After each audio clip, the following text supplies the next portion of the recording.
Hello বন্ধুরা, hello sweet বন্ধুরা, and আজকে আমি তোমাদের সিম্পল অ্যান্ড দেখাবো যে সুইটি আমরা ফ্যামিলির দশমীর পক্ষ দিন কি থেকে কি আরেকটি খাওয়া দাওয়া নতুন ভিডিও করলাম। নিয়ে তো তোমাদের কাছে আমাদের ঘরে হাজির হয়েছি। যতক্ষণ মূর্তি থাকে তো আমরা আমরা কিন্তু কেউই পুজো আমিষ করেছি আহারও বিপন্যাসিনী মার, সেটা গ্রহণ তো আমরা করি না। দেখিয়েছি। তো তারপর সবাই আমরা এখন নিরামিষ আহারই ভোজন করি। বিসর্জনের পালা।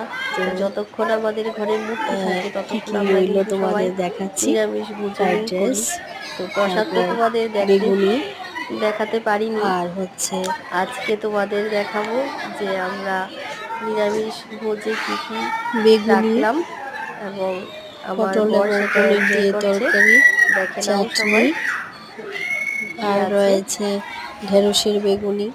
দেখো আমার বর সেটা এনজয় করছে, ও একটা একটা করে আছে পনির নামাচ্ছে তরকারি, এবং তারপর খাবে। কারকলের তো বেগুনি, তোমরা যে যেখান ডাল, থেকে দেখছো ভিডিওটি ঢেঁড়সের যদি ভালো বেগুনি, লাগে লাইক করো, এবং কমেন্ট করো এবং আমরা